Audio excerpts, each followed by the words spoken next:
Meticulous, careful, and passionate. Driven by the desire to unlock secrets and uncover ancient beauty. For over 20 years, this woman has devoted herself to the heritage of Huế.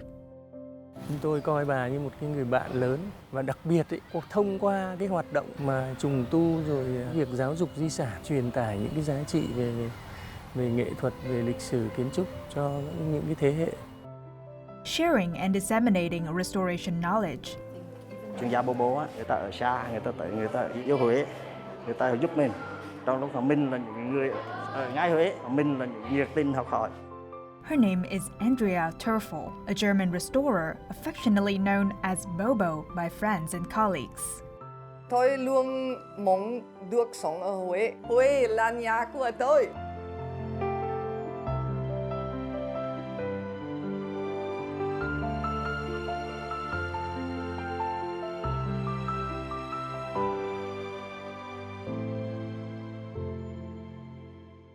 For more than 20 years now, Andrea Teufel, a German specialist in restoring antiques, has been calling Huế her second home. And during her time here, she has been devoted to the efforts of preservation and restoring ancient relics in the city, as well as training younger generation to not only involve themselves in the preservation efforts, but also appreciating the arts and culture that the city has to offer. And so it is our pleasure to have Andrea here on our show Talk Vietnam today. Thank you so much for attending our show. Thank you for inviting me. Yes. I'm very grateful. Right. Thank and you. so our first question is, Andrea, you've been here since 2003, right? Yes. And you have said in an interview once that what began as a brief 3-month trip to a Far East city in Asia has begun a journey for you. And so could you please elaborate more on that? Yes. Actually, it was planned for 3 months, but what was not planned is that I fell in love with Vietnam, and I thought this is the place where I want to stay longer. And also I saw there is a lot of things to do, and for me, for my profession, and I saw the beauty of Huế, and I want to be part of it to preserve it. And so I just want you to teleport yourself back to the moment when you just first landed in Vietnam. Was Huế your first option when you were making that plan to come to Vietnam? No. It was because they look for somebody who can do the paintings in Cung An Định, the wall paintings, and this I'm specialized for. When we landed in Ho Chi Minh City, I was really shocked because I didn't expect so much noise, so much traffic, so much everything, and also modern life actually. So I was finally very, very happy to go to Huế, and I enjoy the beauty of Huế, the very, very special beauty of the city. And finally, I thought this is the perfect place. It's the perfect place. Was it a pleasant surprise for you to find out there were so many relic sites in Huế when you first landed? And yeah, right. Did you immediately feel like teleported back in time, possibly? Yes, right. Yes, and also it was still in bad condition in this time. And many places, all the tombs and also the imperial city was very damaged. And so I thought how it can be restored. And step by step, I also realized that the climate is the biggest challenge in Huế. And so we are going to get a little bit deeper into your job as a conservationist. So can you tell us the most interesting thing that in your job that you most enjoy? I think it's the combination between science and art and handicraft, and it's a very wide spectrum. It's not only I'm specialized for wall paintings, but one of my specialty is plaster. I work on wall paintings and also mosaic and many things. So it's wide, and it's always new and always something to discover. It's never boring. And I love to research about things, and you find something, for example, in Phụng Tiên, where we work now, we found some old floor tiles from the palace. And I go deeper and I found out incredible, interesting things about these floor tiles because they are absolutely unique in Vietnam. The Vietnamese try to produce by themselves from the model of the French, but they don't want to import French ones. So they produce it with their own local material. So, and this is wonderful. And I guess like for a lot of people who haven't had the, much idea about the compositionist, if you could give like a brief description on what you do. It depends on where we work. But for example, in Huế, it is also a lot of very hard work for your body. It's hot, it's outside, it's rainy sometimes, it's sunny, so you have to be really strong. So let's talk about your first assignment in Huế, which is to restore 6 ancient murals in An Định Palace. So could you tell us more about it? What impresses you most in the project? So I was surprised about these paintings because they are not Vietnamese, they are more French. So you see the French influence, and then I start to study about the influence of the colonial time of the French. And what I love is the mixture between both.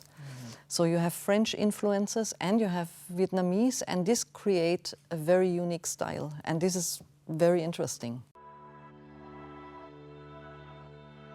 In 2003, the German embassy in Vietnam funded the project to conserve and restore the murals at An Định Palace. The wall paintings in An Định Palace reception room and Emperor Khai Định private residence reflect Western styles using Western materials. The landscapes depicted in the Nguyen Dynasty royal tombs immediately captured Andrea's attention. So she decided to stay in Huế to restore these valuable murals. Andrea and her team revived the murals at An Định Palace, restoring them to their original glory. Tiếp xúc với gặp bố bố từ năm 2003.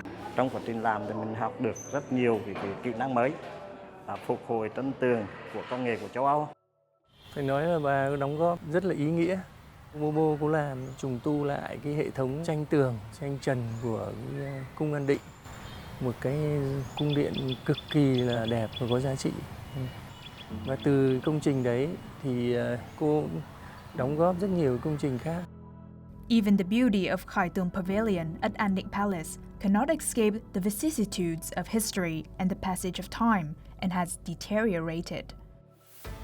However, with their passion and love for heritage, Andrea and her colleagues rejuvenated the artistic beauty of this monument.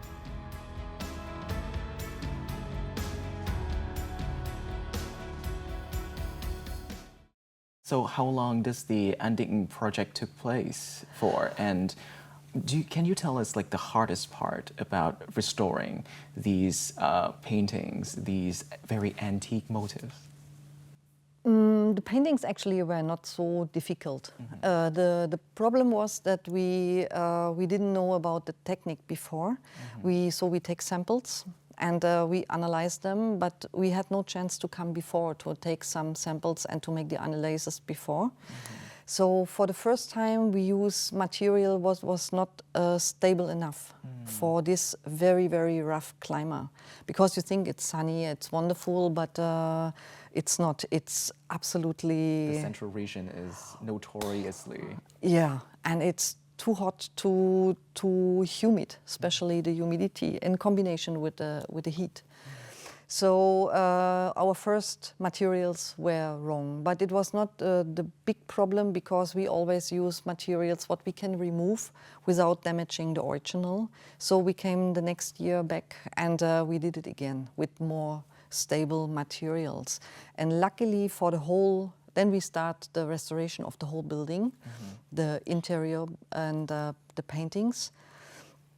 And luckily, and I'm very happy, we choose the right material based on the original, but of course adjusted to the climate. So, and so far, until now, it looks still very good. after 20 years, what is long for Huế. And that entire project took how long for the discovery period until you discovered the material, the method, and until you finished the conservation part of it? 4 years, but 4 years. But we work all together, when we count only the months, about 2 years, 2.5 years. Why did you choose to restore Phụng Tiên Temple using the traditional methods from the Nguyen dynasty? It was a long process of development of the perfect conservation and especially restoration method, and we figure out that the original method was a fresco, so-called fresco technique. That means it's a special technique. It's the queen of the wall painting techniques. It's the most stable technique because the pigments and the plaster, they are mixed together and they set up together. So that means you don't have layers on the plaster. So everything is combined. And this one is the original technique what the Nguyen dynasty used before, but it's lost. And when cement came to Vietnam, the people stopped to work with lime. What is normal in Europe is the same, everywhere is the same, because cement is very easy to use, much easier than lime. So, but for this technique you need lime. So, of course, this painting technique or decoration technique also disappeared. But actually, this is the best one. This is the best one. And we develop a method to use this technique again to restore the heritage buildings. And that means it's not only restoration of the appearance, it's also we restore the methodology. That means maybe in 100 years, the original maybe is gone, but our will be there in the same technique. And so this is also for the future. I would like to study more about that and also to use it now. Why not? It was a very good technique for something. And cement is not the only material. Now everybody is focused on cement, but we know also the problems what cement bring. Just to mention climate problems and all the things. So we have to think also about something to change. So do you engage in the transfer of technology part? Yes. It's like imparting knowledge. Yes, of course, this for sure. And for me it's very important that I produce manuals. And in these manuals every step is described briefly with the recipe and everything. So one day, if I'm not there anymore, the knowledge is in Vietnamese hand, and also they learn to do it by themselves. So it's not that I always say they have to do. Everybody has the recipe and they can produce the material by themselves. What is extremely important, that they understand the whole process. Not only one person is responsible for this, one is for this, one is for this. Everybody does from the beginning to the end. Phụng Tiên Palace is one of the 5 key palaces of the Nguyen dynasty. Originally known as Hoàng Nhân Palace, it was built in 1814 during the reign of Emperor Gia Long. In 1829, Emperor Minh Mạng renamed it Phụng Tiên, and in 1837 he relocated the palace to its current location. This palace was dedicated to worshipping the Nguyen dynasty emperors and empresses, and also where royal women were allowed to participate in ceremonies and perform daily rituals. Over time, the palace deteriorated, leaving only its foundation, gates, surrounding walls, and screen wall. The regretful loss of such a historic monument prompted Andrea and the Heritage Conservation Center to call for funding to preserve and restore the remaining structures at Phụng Tiên Palace. Modern equipment such as high-pressure steam cleaners was utilized. These machines heat water to 100 degrees Celsius to clean dirt and mold from the surfaces and walls, in preparation for fresco restoration. The term fresco comes from the Italian word for fresh or wet. It is a mural painting method in which water-based pigments are applied onto freshly laid plaster without using glue. This technique requires careful study of ingredient ratios and meticulous plastering to maintain the longevity of the colors. Fresco painting has existed for about 4,000 years and was used in many structures worldwide, though it later fell into disuse. Andrea and her team researched and adapted the fresco technique to restore a Phụng Tiên palace in Huế. So in our conservation, we not only focus in the appearance, we also conserve the traditional technique and the traditional method. We use the same technique like they did before. This is very important, and we research very long time the original material and use the same technique for conservation. We can keep all original parts which are still there. We don't need to remove it or to make it new or whatever. We only reintegrate the missing parts. Andrea has always been concerned about Phụng Tiên Palace, ravaged by time and war.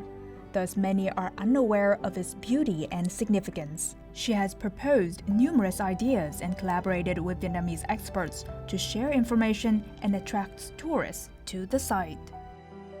Được mời của cô Bobo thì tôi tham gia về cái mục đích đầu tiên của 3D là tái hiện lại cái điện Phụng Tiên này thông qua những cái bức ảnh cũ. Khi quá trình làm thì chúng tôi phát hiện là cái ứng dụng công việc lưu trữ các cái quá trình dữ liệu trong khảo sát, rồi hay là các công tác quảng bá. Chúng ta phải kết hợp giữa công nghệ với là cái truyền thống thì cái diễn đạt đến cái thông tin nhất là thế hệ trẻ nó sẽ tiếp thu hiệu quả và tốt hơn. Applying traditional conservation techniques combined with modern technology has restored the beauty and value of the structures. In particular, virtual restoration has digitally recreated the overall architectural image of the palace. And so throughout your years in Vietnam, you have worked on 6 projects already as of May 2024 and trained about like 20 conservationists and experts in Vietnam, and a lot more than that. Mm-hmm. And could you tell us the specific numbers and what is some of your most proudest achievements? I think now we have almost 50. 50? Mm-hmm. Wow. So because we change always the teams, mm-hmm. and it's important to give a chance to many people. And it's still, if somebody want to apply, please do it. So we are always open for new people. Mm-hmm. And I think the biggest achievement is that it works that they start loving doing conservation. Some of them, they just graduated from the art university, and they are more artists. But then they also see that the heritage is also something very important, and you can also have a field of work there. And many of our former team members, they're still working in conservation, more or less. So, mm-hmm. and they love it. And I think this is the biggest achievement, I think. Mm-hmm. Who are your students who have successfully integrated themselves into this field of work, and what are some of the success stories from them that you managed to remember? As I told you, they are the artists. Mm-hmm. For Cung An Định, for example, and also for Tavu, what was more painting mm-hmm. work. We work with artists from the university, and I think they are very happy because it was the first time that they have really something substantial. Mm-hmm. Normally, an artist is depend on their own creations. This work is different. You need all the artist's skills, but you have to follow, for example, nobody can be individual. When you make the retouching, everybody has to be the same. Mm-hmm. So you have to put back your individuality, mm-hmm. and you give everything, your efforts, mm-hmm. to the painting, what you restore. This is different, but it was a very good process for them to learn. And the other people when we work outside, especially for plaster and mosaic. We work with tocap normally, and these are the craftspeople, the handicraftspeople, and they are unbelievable. Some of them, they are so good, and I learned a lot from them as well. So they have very good skills, but what they don't know is how to restore things. They can create new things, but they don't know how to restore, and this they learn during our projects. So what motivates you to keep on training? If I see people start to love it, this is a big motivation for me. And I love to share my love for this work, and when I see they start loving it, then I'm happy. And this is not only with the team. The team, they are already the most, they have already experience, but not all. We also work with people, they come from different fields, including the tourism field. So they are tour guides before. So, but for them it's very, very interesting to see also now they can talk much more and much better and explain much better what they do. Andrea Teufel has not only taken part in restoration projects, but is also dedicated to training a workforce skilled in heritage preservation. She has shared her valuable experience and knowledge about conservation techniques. She works with her Vietnamese colleagues, significantly contributing to building a skilled workforce capable of continuing preservation efforts in Huế. Chúng tôi coi bà như một cái người bạn lớn. Và Andrea là một người làm việc thì rất nghiêm túc, rất nhiệt huyết. Thì là con người sống hết mình, rất là chân thành, rất là ấm áp. Và đặc biệt thông qua cái hoạt động mà trùng tu giáo dục di sản, truyền tải những cái giá trị về nghệ thuật, về lịch sử kiến trúc cho những cái thế hệ. Chúng tôi hay gọi bà Andrea là Bobo, cái tên gọi thân thương của bà vì Hồ Thị Bobo, hay gọi là bà Bobo, tên cho dễ gọi và thân thương tí. Tôi học hỏi được rất là nhiều về cái bà Bobo, là cái tính cách tỉ mỉ và chi tiết. Bà mang đến đấy những cái kỹ thuật những gì, cho mình có những cái con người ở đấy họ biết những cái gì rồi, cùng nhau trao đổi phối hợp để đóng góp chung cho cái dự án. Học cái công nghệ, học được cái sự tỉ mỉ tận tụy của người chuyên gia phía Đức. Trong quá trình làm việc thì rất say mê, thậm chí là quên xuống khỏi giảng giáo để mà uống nước. Mình đúc rút kinh nghiệm để rồi sau đó mình vững tin làm phục hồi những công trình tiếp theo trong ngày mai. Diligently working and sharing her knowledge, Andrea also dedicates time to collaborating with the Huế Monuments Conservation Center in heritage education for the younger generation. Since 2020, Andrea and the center have successfully organized 15 classes for over 200 students, imparting heritage knowledge in Thừa Thiên Huế province. Thông qua chương trình giáo dục thì các em được tìm hiểu về các lịch sử, văn hóa, các hoa văn, họa tiết công trình. Thì bên cạnh đó thì các em cũng được trải nghiệm cùng với chuyên gia, cùng với nhóm dự án, trải nghiệm các hoạt động như là tô màu di sản, trò chơi trí nhớ nghệ thuật, fresco, bảo tồn di sản và sáng tạo 3D. Dedicating over 2 decades to Hué's heritage, Andrea Teufel has made significant contributions to conservation, restoration, and education.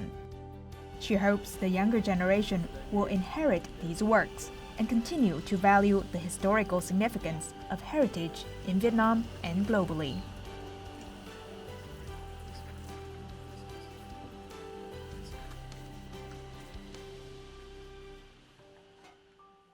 Through all the monuments and the relics that you have worked on, conserving, preserving, restoring, is there any commonalities, common points between them that stood out to you? Everything is unique. Everything is unique, and we have different focus points for each. In Cung An Định was the wall painting. Then after it was the plaster, the traditional plaster with all the ingredients and what. Then another one was completely burnt. Tavu was there was a huge fire, so everything was black. You see nothing. So we had to remove, and then we restore the whole decoration inside.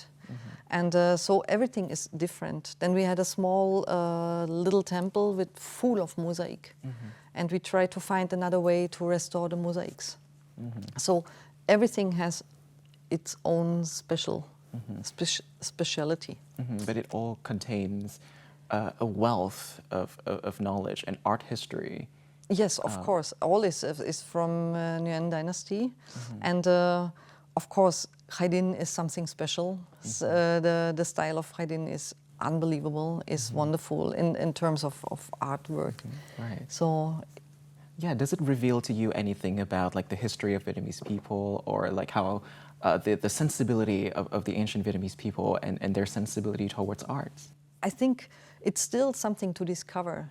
It's, for example, in Cung An Định, it was the first project, and now I came back and I start with the third floor, and I realized that there are many things what I didn't see before. So, for example, the function of Bin Phong, and I understand the structure of the rooms, and so it is still learning, and it's very, very interesting, and I understand much better the Vietnamese people, and so I understand much better the building. And also I understand how genius Haydn was, actually, with his style and with everything. It's very, very interesting. Right. And in your opinion, like, what should Huế and Vietnam do to further promote their heritages? Of course, with the tourism, already kicking in gear.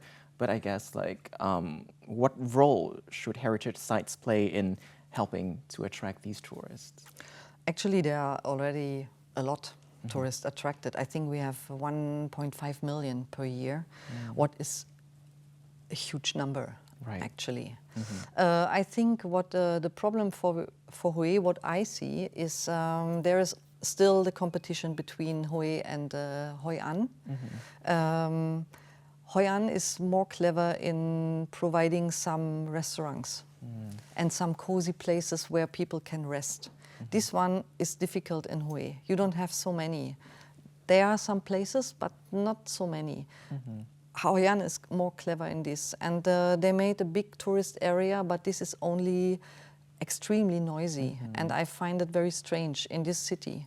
I mean, the good thing is that everything is packed in one area, so all the tourists go there, but there are many tourists, they come to Huế because of the culture. And they would love to have experienced the culture, not the discotheque. Yeah. In your own profession, being a conservationist, what do you help to bring about, your role in this kind of like bringing about these knowledges? And what do you think, what role it plays in attracting people coming over, not only for the sceneries, but also for the research and for the knowledge? We start with these small sessions for children, for students, and we would like to extend it because it works quite well. And last year I had not much time because we are focused on the exhibition, what is part of the courses now as well. But we will focus when I come back, and in the autumn the weather is also better then, and I think even children, they have to understand that a heritage place and heritage site is something different, and you have to behave respectfully. And I think love for something, for heritage, for example, comes with understanding. It is not only the beauty, or this is unique, or whatever. It's like for human beings. You can love somebody who is maybe for other people extremely ugly, but you know him or her, and you love it because you understand it, and beauty is in your eyes. It's not generally. So what I try to do is to give them the idea about the beauty and the understanding behind all this just buildings, just decoration. They have to understand what it is and where it comes from. And you have so many stories to tell about that, about the kings, about the life in the imperial city, and why they choose these and that motifs, and all these things. And especially children, also students, and also other people, they're actually interested They would love to know more about that. And everybody loves stories, right? Yes. The Tai Hwa Palace, where 13 kings of the Nguyen dynasty were crowned, is currently undergoing restoration. From the outside, the palace glows brightly in the sunshine with its now completed roof. However, joint efforts from multiple sources were required to reproduce the Hoàng Lưu Ly tiles used in this project. Trùng tu phục dựng ấy thì là phải có đảm bảo cái tính nguyên gốc, chẳng hạn gạch ngói rồi đấy là phải nghiên cứu để mình mày mò để mình tự sản xuất. Nói là nó là cái quyết định cái sự trường tồn của một cái công trình, giống như cái lớp áo mưa để che chở cho một công trình. Cái vật liệu cũ nung bằng cái men chì mà dẫn tới nó thấm dột. Thì qua quá trình chúng tôi tìm hiểu và nghiên cứu thì chúng tôi đã đề xuất một cái giải pháp, đấy là thay đổi cái men. Today, very few artisans can produce Hué's imperial glazed ceramics due to its technical difficulty and limited demand, which is mostly for restoration work. Sản xuất về ngói lưu ly là cái đầu tiên, cái khó nhất là thất truyền. Cho nên mày mò từng cái loại men mà nó men là những cái nguyên vật liệu để đưa vào làm men là chủ yếu là nguyên vật liệu tự nhiên để mình tạo ra màu và tạo ra độ rắn, tạo ra độ bóng. Theo yêu cầu của Trung tâm Bảo tồn Di tích của đô Huế là phải chất lượng, màu sắc phải bảo đảm và cái độ bền phải cao.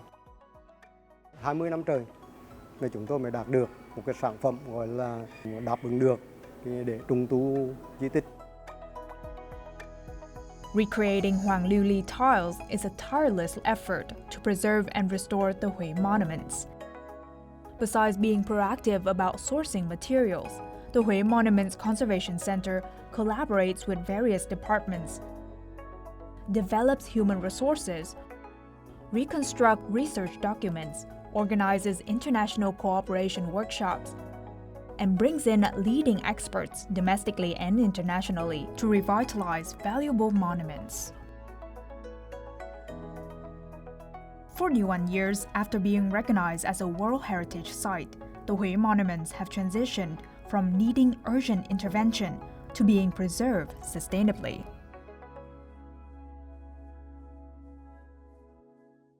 So throughout your 20 years working in Vietnam and with your Vietnamese colleagues, what are the qualities, of Vietnamese people that you have seen that are very suitable for a conservator's job? Sometimes it's very good that they are not too creative, because for restoration you have to be based on the original. You cannot create your own things. And they are good craftspeople, very, very good craftspeople. But in the creativity, for them, it's okay to follow the original examples. And this is a very big quality, actually. If you are too creative, too artistic, you cannot work on that. You start to create your own things, what is forbidden for us. We have to step backwards. We are the servants for the original. Right. And after working with them for such a long time, 20 years, do you see the progress in the conservation efforts, in Vietnam and, in Huế specifically? Yeah, I mean, I don't want to say we very important, but I think before we came, it was much more reconstructing. They just remove some of the originals and rebuild things because they think it's the same. But I think step by step it changed. Yeah. It changed. And also I see there is an influence to the work of the other companies they work. They change also a little bit. They see another way, and some of our way they also adapt. Right. And I guess like one of the most treasured changes, the attitude and the perspective towards conservation has moved on from rebuilding towards actually preservation. Right. I guess like throughout 20 years, the skills of your Vietnamese colleagues have also improved immensely as well. They learn very quickly. And especially when they have some profession like Tokep before. So for them it's just another material. And but for them it's very interesting to have original substance and to work on this and not to create their own things. So they learn very, very quickly and very good. This I appreciate very highly. So it even beginners, if they are talented,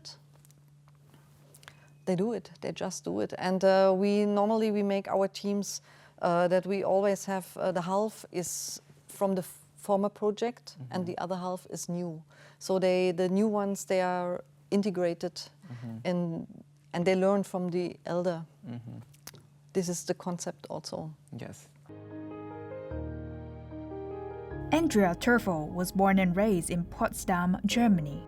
After becoming a master restorer and representing the German Cultural Heritage Preservation Association, she participated in numerous projects worldwide. However, Andrea chose Huế as her home and has been deeply attached to it ever since. For over 20 years, the German experts led by Andrea Teufel have undertaken several restoration projects at the Huế heritage site.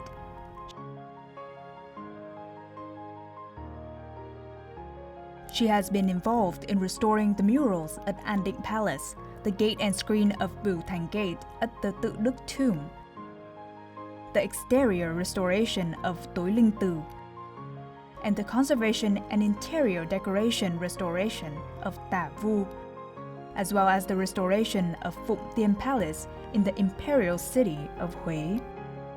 In 2024, Andrea Teufel was awarded honorary citizenship of Thừa Thiên Huế province in recognition of her significant contributions. What are some of the most challenging part of your job in your past 20 years working in Vietnam? I think actually is that everything is too much divided. You have people that work in the office, then you have people that work by hands. And what we try to combine is that the people work by hands, but with the knowledge of something. Normally in Vietnam you divide. You have an architect, and the architect have no clue about the practical work. Right. And this sometimes is very challenging. And so it means like you have to actually actively foster conversations between different disciplines of work. Yeah. So like the architects have to talk to the people who do, the field work, and also people who understand art history. Yeah, have right. to all be communicating with each other. Exactly. The communication, I think, should be better. This is very important in my understanding. That's why conservator, in my point of view, have to have everything.